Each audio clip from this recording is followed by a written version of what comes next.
Hello. This week we are going to be talking about the Whiskey Rebellion. This is part two of our engagement with the American Revolution. Whereas last time we looked at how the people made the American Revolution and for what purposes.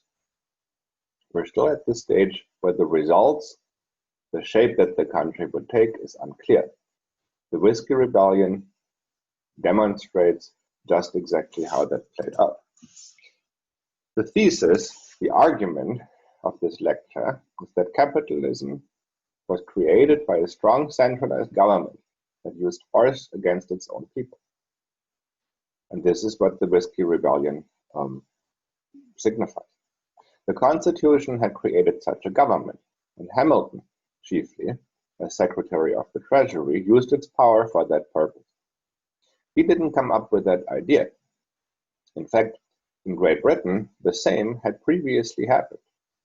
The government of Great Britain under the King had made an important step towards introducing capitalism in the countryside by kicking off many of the free farmers from their land and making that land available for the commercial, large-scale raising of sheep, whose wool could then be exported for profit to Flanders, to the Netherlands. And in that, Hamilton looked to Britain as the big example of how a good government should be run, and that he wanted to shape the United States. After the image of the old motherland, he is merely doing what he considered to be the winning formula that the British had already applied.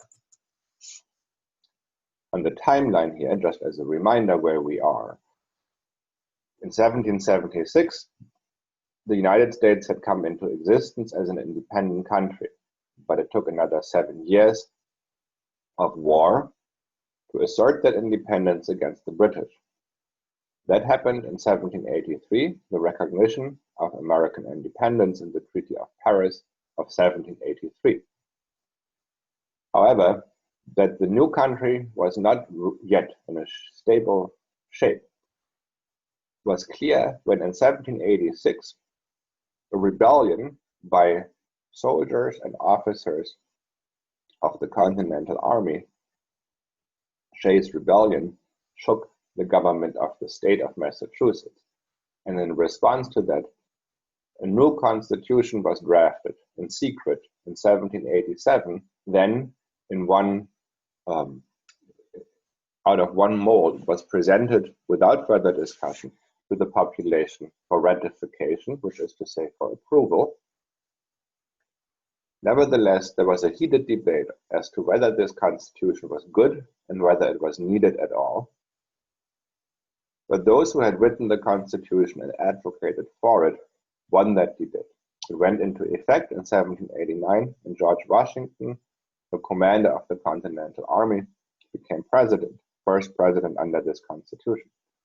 He appointed his aide-de-camp, his right-hand man in the field, Alexander Hamilton, as Secretary of the Treasury. Hamilton's importance in the government was such, and Washington's role was so much one of keeping himself in the background, that people also called Hamilton America's first and only prime minister, after the office in the British system that really holds all the power, where the king is mostly just a figurehead.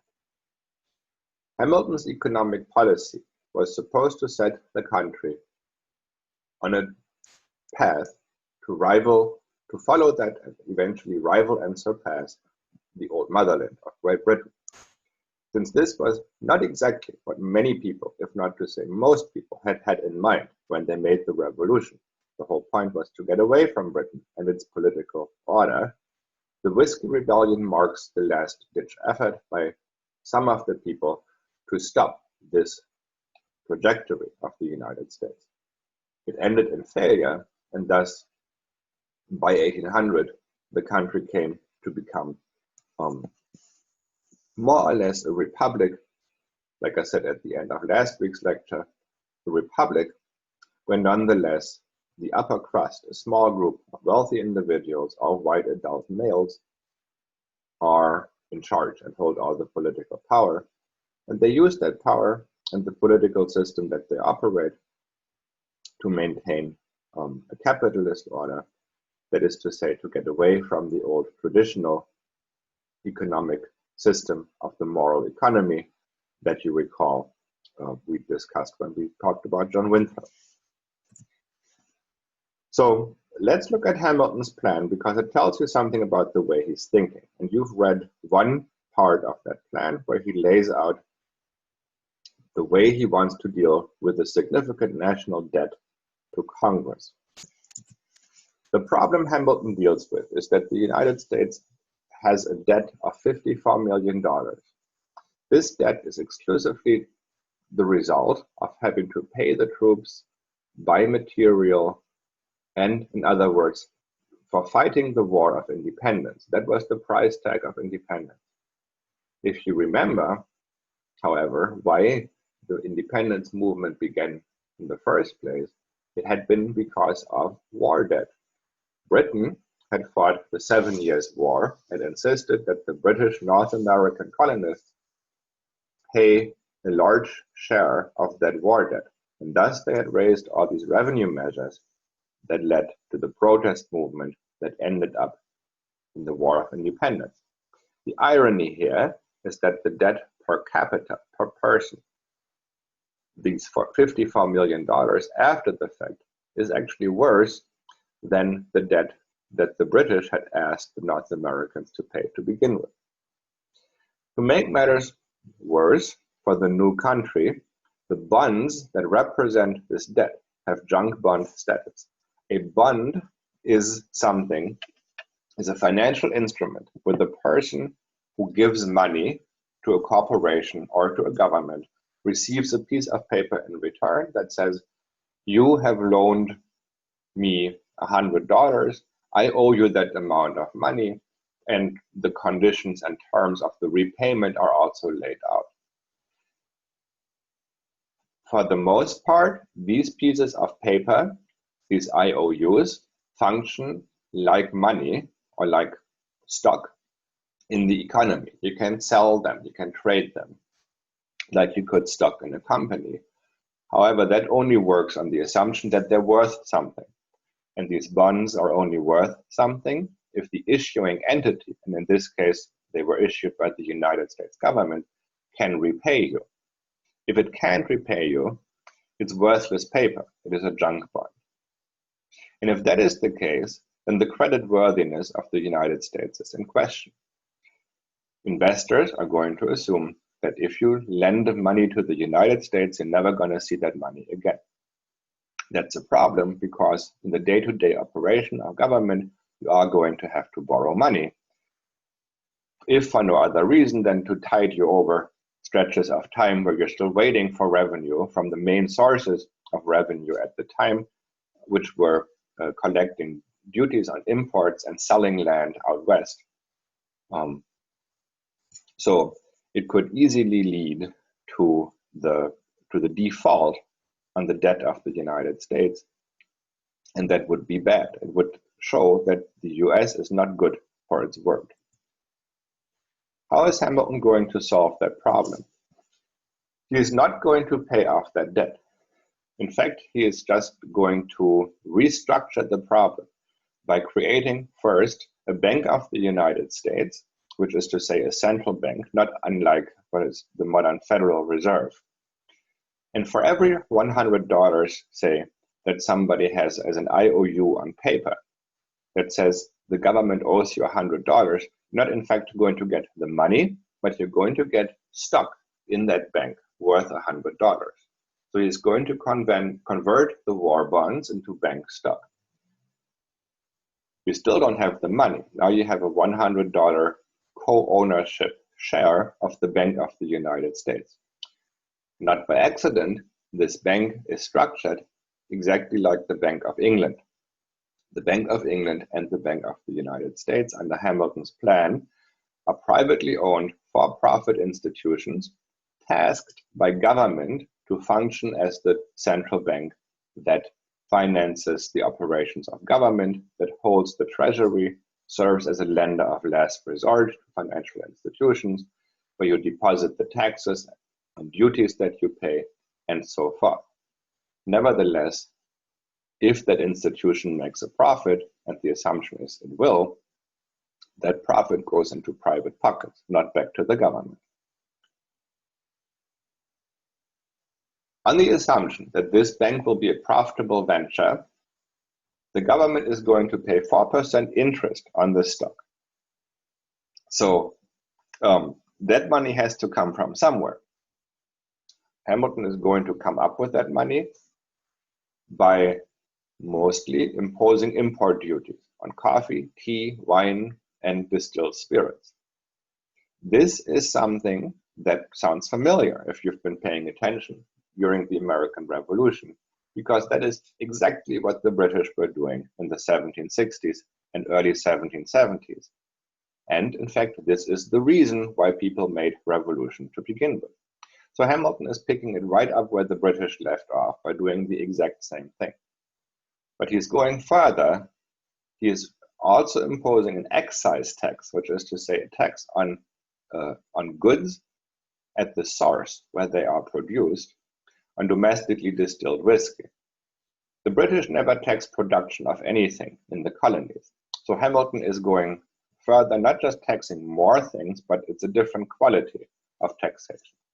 He is extending the tax to the production of stuff. So from the point of view of the financial market, this is a genius move. And also from the point of view of fiscal policy. Whereas before, the United States had a $54 million problem, a humongous debt that called into question the reputation of the country. Suddenly, the moment that these junk bonds, this paper, is converted into bank stock, that becomes an asset in the hands of the individuals who own those bonds, who have given the government their money. And these private individuals would be happy with the United States at this point. They would gladly lend more money to it because suddenly the country is free of debt. They are stakeholders in the success of the country because their wealth that is invested in these bonds is going to become a source of income to them. For every $100 that they hold in bank stock, they're going to get $4 from the United States Treasury in interest on a year-to-year basis. Now, this bank stock that the individual holds, let's say somebody gave $100 to finance the American war effort and bought a war bond in the 1770s. After 1783, that $100 war bond was worth nothing to him. Suddenly, Hamilton's plan goes into effect, and he is now the proud owner of a $100 stock in the National Bank. What can he do now? He can sell it in the market. Previously, he could try that with the war bond, and he wouldn't get any money for it. Certainly, he can't take the stock to the government. That's not how it works. You won't get the money from the government. Just as much if you have Microsoft stock, for instance, you're not going to be able to take that to the government. It's a private company. The government has nothing to do with it. But on the market, on the financial market, if you need $100 in cash and somebody else has $100 he wants to invest, then you have a deal because you can sell your stock to that person and you have the money and you can spend it on some productive activity. Or if you need $100 and you don't want to sell your stock in the bank, you can take it to a bank and say, I have this $100 piece of paper that can serve as collateral, and I want to take out a loan of $100. And the bank will gladly lend you the money because they know that this bank stock is worth what it says on the face of it. Or if you had a debt of $100, you can use that bank stock as a payment. So it functions just as money, but beyond that, it also serves as an investment and as collateral.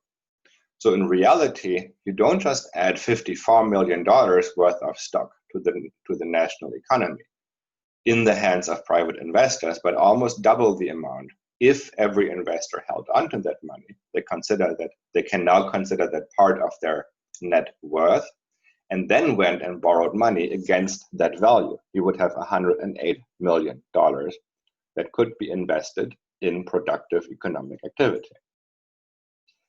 And so that is what Hamilton is saying. This is how this move to create a national bank and to make the war bond into stock serves a public purpose. But what will people do? The private capitalists that now have that money at their disposal. They can put it into traditional ventures like trade and shipping. And if they do that, it will invigorate the rest of the economy.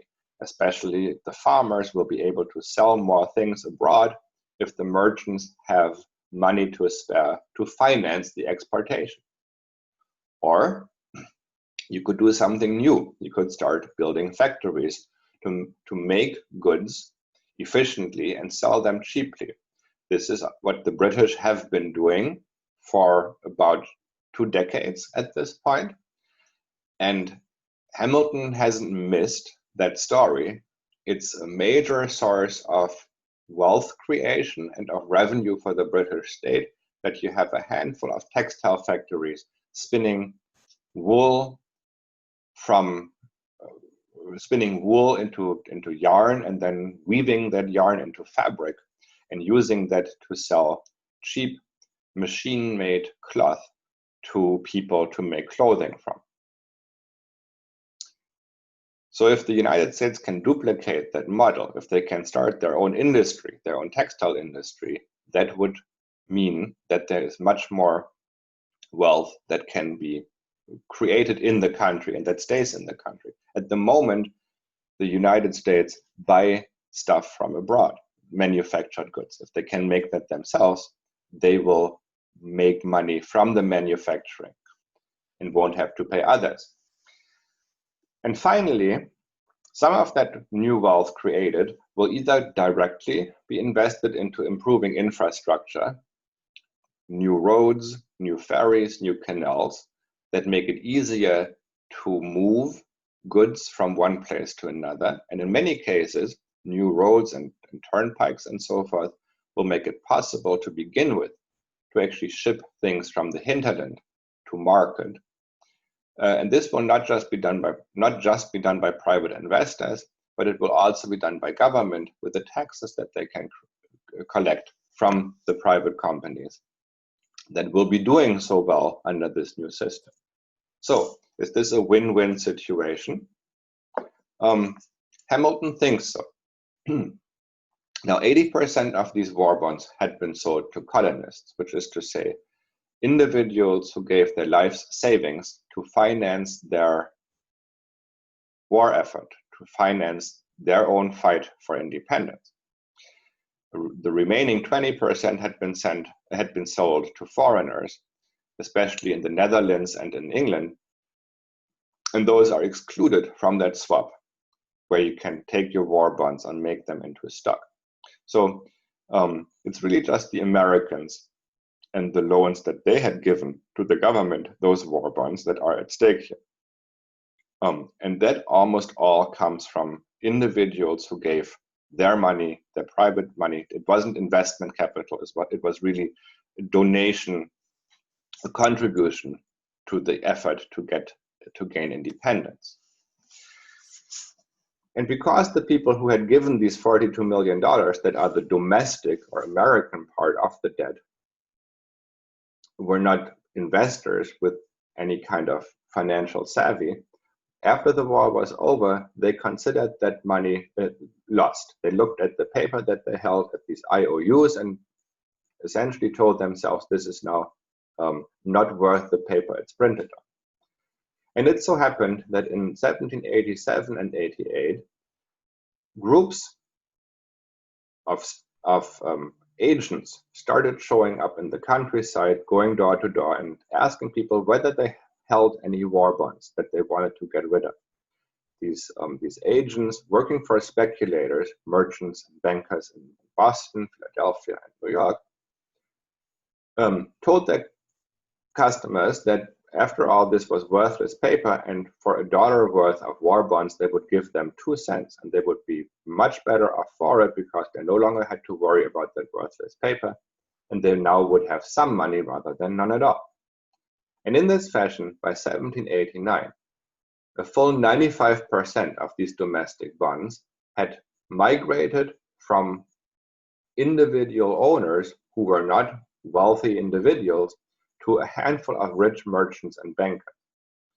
Charles Beard, working in the early 20th century, around 1910, looked more closely into this operation, and he found that every single member of the Constitutional Convention, the so-called Founding Fathers, were among that group, that small group of a handful of rich merchants and bankers who had speculated in war bonds by buying them up in bulk for pennies to the dollar. So the beneficiaries of the move for Hamilton to swap war bonds into bank stock are the current owners. This is a phrase you'll find in Hamilton's text, of the war bonds, not the original owners. And Jefferson argued against Hamilton that this was unfair. If a farmer had given all his gold and silver stacked away in a sugar can in the kitchen cabinet or in his mattress for the fight for independence, and had lost 98 cents for each dollar he'd given, this person should get their full money back. It should not be the speculator who convinced him to sell for 2 cents to the dollar. Hamilton argued that the sale was a legal and binding contract, and that if you annulled this contract, you would take the axe to the very foundation of civilization, because if contracts are not sacred, then property is not sacred. Because what happens in the marketplace between buyers and sellers is nobody's business but the buyers and sellers. Government must not get involved in it. This argument, specious as it may be, carried the day. Today, that act of sale would probably be considered insider trading. The agents that worked for the speculators knew, or the speculators knew, that there was a distinct possibility that the new constitution being discussed in Philadelphia would create a government where Hamilton would be able to place the power of that new government behind the value of these pieces of paper, and in some fashion return them to full value. And this is something that a handful of people knew, hence the notion of insider trading, but that was unknown to one party to this transaction. The buyers knew this and the sellers didn't. So they took advantage of information not available to the seller. But not just that. Whether or not contracts are always inviolable, can't ever be invalidated because they violated people's sense of fairness and morality, goes to the root of the issue here of just how far American society, not just the political system, but society, ought to be transformed. You really want to go completely off the moral economy, where the question of legality is not as important as the question of morality and if people get to have a decent living? Or do you want a system where contracts are absolutely the one and only norm, where it's not about the outcome of any business transaction, but it is about the formal agreement of both parties that, if given, makes that transaction legal and by extension, morally justified.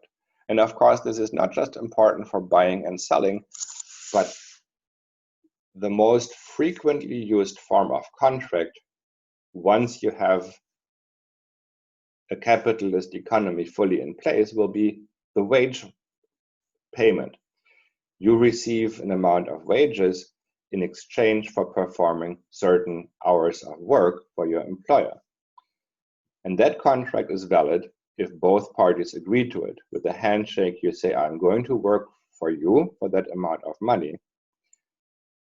At that point, the question of whether or not your wage pays for your livelihood is no longer a concern of public policy. So that completely falls by the wayside. And of course, everybody knows, looking at the factories in Great Britain at the time, that no, the people who work for wages for a capitalist owner of a factory are not getting their livelihood. In fact, they're getting paid starvation wages, and their health, education, and civilizational standards are deteriorating. So this is the known background to this story. So what is the evil genius then of Hamilton's plan? It takes the life savings of patriots who gave their money, their hard-earned and saved assets in small amounts to the government to fight the war, and Hamilton gives that money in effect to a handful of merchants and bankers. He is also converting money into capital. If the benefit of Hamilton's swap of bonds for stock had come to go back to the farmers and others who had given their life savings, they would have used that windfall as money. They would have spent it on things like maybe improve the farm or add a new addition to the farmhouse or something. In the hands of merchants and bankers, they don't need that money to make a living. They will use it as capital. In other words, they will invest it in order to make more money.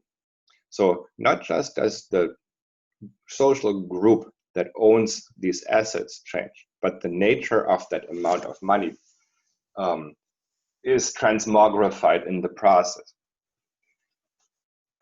In the end, what Hamilton is doing then amounts to a grand-scale reverse Robin Hood scheme of stealing from the poor in order to give to the rich.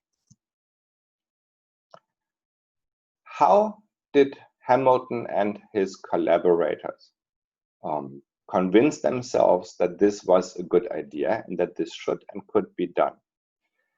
For that, we need to look back at the lead up to the Constitution, which begins again with the problem of the war debt. In 1786, in the state of Massachusetts, the state attempted to pay off its portion of the war debt in full by raising a very high tax on land ownership.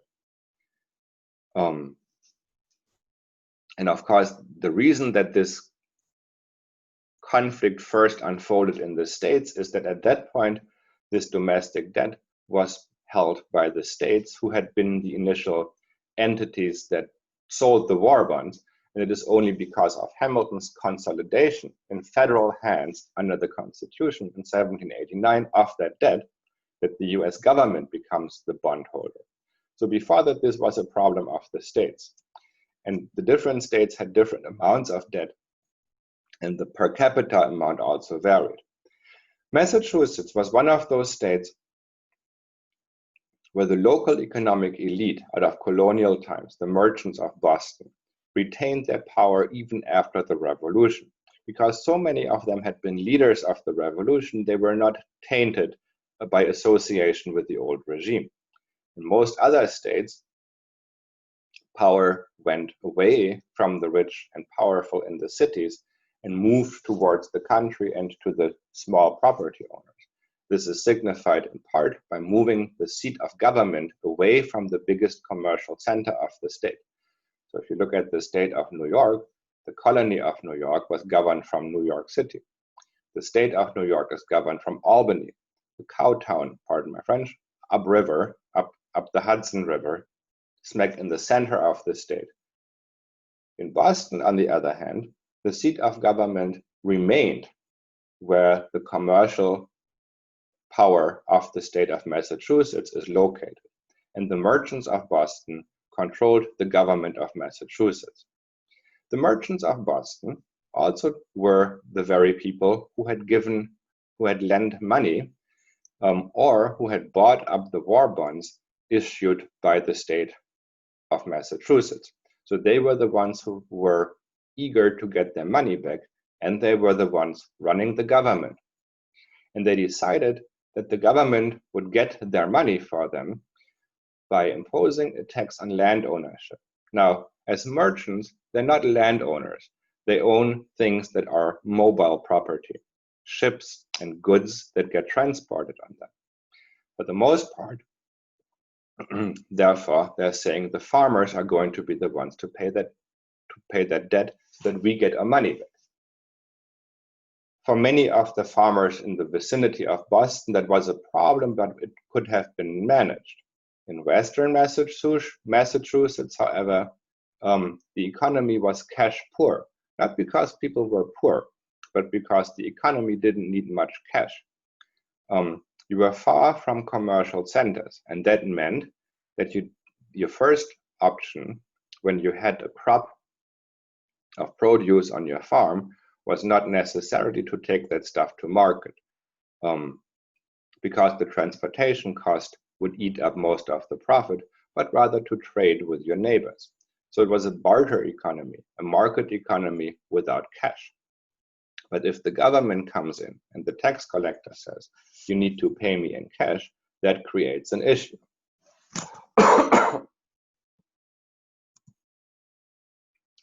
The leader of the tax rebellion in 1786 in Massachusetts was one Daniel Shays. And he came from that region in Western Massachusetts where people rose up. Shays had served as an officer in the Continental Army, and the people who joined him for the rebellion had been his men in that army. What they did in 1786, when the tax collectors came in from Boston, tarring and feathering them, setting fire to their offices, driving them out of town, they saw as simply a continuation of their resistance to the British. And in some ways, it was almost exactly the same. These tax collectors came to the country from Boston. They worked for the rich in Boston, just like they had before the Revolution. The only difference was that there was now not the king behind that who was lending his support to the threat of the tax collection. So the uprising against this tax policy failed because a militia that was graciously paid for by the merchants of Boston, they didn't even ask the state of Massachusetts to spring for that. The merchants of Boston equipped and hired a militia that went and captured Daniel Shays and his men. Shays was tried and imprisoned. He and his followers then ran for election, and they managed to get a majority in the state legislature. They pardoned Shays, and after all, had now achieved their goals by peaceful means. The new Massachusetts legislature changed the terms of the repayment of the war bonds, in effect finding a more equitable, democratic, peaceful solution to what before had been the cause for armed rebellion. But this was not the view that conservatives took of what had happened in Massachusetts. Now, as a preview of the Whiskey Rebellion, to point out a parallel here, Shays' Rebellion happened in that shaded area near Boston, where if you look at the relief map, you'll see that this is a mountainous area that is far from the coast, where it's difficult to transport things in the countryside where there are no roads, and the cheapest and fastest way to get stuff to market, especially bulky agricultural goods like grain, is on water. And there is no decent water-based transportation, even where there is the Connecticut River in these mountains that has waterfalls and rapids, so it's not exactly fit for transportation. And the Whiskey Rebellion over on the left side here in Western Pennsylvania The area where that happens, that's even more true. It is further away from the coast. The mountains that divide it from the population centers and therefore from the markets are higher. There's more of them, so it's the same picture. Now, what if this were to happen in other places as well? The response by conservatives to the events in Massachusetts in 1787 is clear. This is a warning sign. The people are getting uppity. They were using democracy. They were using the right to vote to steal other people's money. How does that argument work?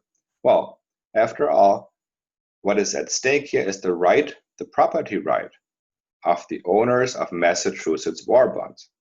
These merchants of Boston, to whom the state of Massachusetts owes money, are being told, we, the state, have your property and we're not giving it back to you and we're changing the terms.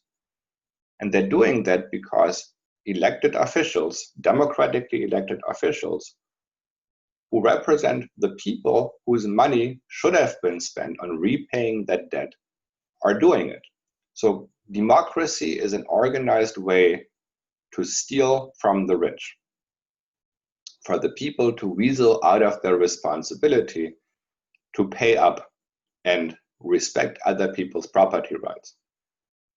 Therefore, this must not be allowed to happen. So rather than look at the events and say, see, we have a democratic solution, the people, the merchants will get their money back, but not immediately. It's going to take a little longer. They might also have to pay a little bit, not just the landowners. Conservatives don't see it that way. They're arguing that this was theft by means of democratic process. So what, therefore, do we do if this happens again? And it will happen again because other states will also have to collect that debt. First, we need to take the war debt away from the states so that it is no longer a local issue. It is easy to flip the government of Massachusetts through democratic elections, but the national government is not going to be that easy.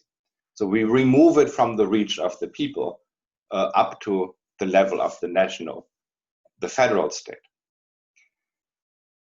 If we're going to create a powerful central government that can do that can consolidate the war debt, we might as well have it collect taxes as well to pay the interest on the war debt. And if it comes to any resistance to that taxation, then we also can field an army to deal with that. Because we have a central government with the fiscal flexibility to also pay people to enforce their rights. So if you've paid attention when we discussed European empire and the concept of sovereignty, what you're seeing here is, of course, that the background of the movement towards that new constitution is all about that concept of sovereignty. The conservative wing of the revolutionary movement that is now in favor of a constitution in order to protect private property wants to create a system of government that is sovereign, where you can collect taxes to field an army to assure that you're going to be in charge of governing the people who live in your territory. In effect, then, this constitutes a counter-revolution, because the whole point of the American Revolution to begin with had been to call into question that notion of sovereignty. Those who are in favor of the Constitution make no secret out of that. In their celebrated collection of political essays known as the Federalist, or also the Federalist Papers, James Madison, Alexander Hamilton, and John Jay openly lay out this argument. They make a pitch, especially to voters in New York, which is clear it will be a swing state when it comes to voting for the Constitution. And New York might be in danger of voting down the Constitution, and that would be a problem. So you need to convince them. You need to make a pitch to them that the Constitution will be in their interest. And one big argument, one big part of that pitch is when James Madison says the federal government will be needed to put down any domestic insurrection. And who is going to try and do a domestic insurrection, if not the have-nots, if not the poor, who will want to come after your money. So if you have a stake in good social order, if you have property and large amounts of it, you need a strong centralized government, or who knows what might happen to your money. And that argument works well with many people. So when the constitution is passed by a narrow majority of the people and a large majority of the states, and that is because the constitution is voted up or down by the states. So if you have 51% of the votes in each state, the vote of that state is going to be counted in favor of the constitution. Madison and Hamilton's ideas that informed the constitution, the making of the constitution, are put into practice. George Washington becomes president. Hamilton's plan for a fiscal system that will centralize power, both militarily and in terms of economic power, in the new national government, is approved by Congress. And the proposed swap of war bonds for bank stock is carried through. $42 million of domestic stock now have to be, of domestic war bonds, converted into bank stock, now have to be paid at a rate of 4% interest per year. Take a minute to calculate how much that is. $42 million, 4%. So that's still a huge amount of money for a government that is broke to come up with. And the whiskey tax is the key here to making that happen. Hamilton somewhat disingenuously argues that after all, drinking alcohol is not moral. So therefore, what's the problem with taxing it? It's a disingenuous argument because what if suddenly morality struck everybody in the country and they all stopped drinking alcohol? Then, of course, Hamilton's plan would collapse because he needs that money. But if you remember what changes by the transformation of war bonds into bank stock, the 4% interest are not a small part of the story. They are the story. The war bond was worthless because the government wasn't going to give you back your $100. The bank stock is also just worth something on paper, but the tangible part of it is that every year you're going to get $4, and that, in the eyes of the financial system, in the eyes of a community of investors, really gives that thing value to the point where somebody will actually give you $100 to buy that piece of paper from you.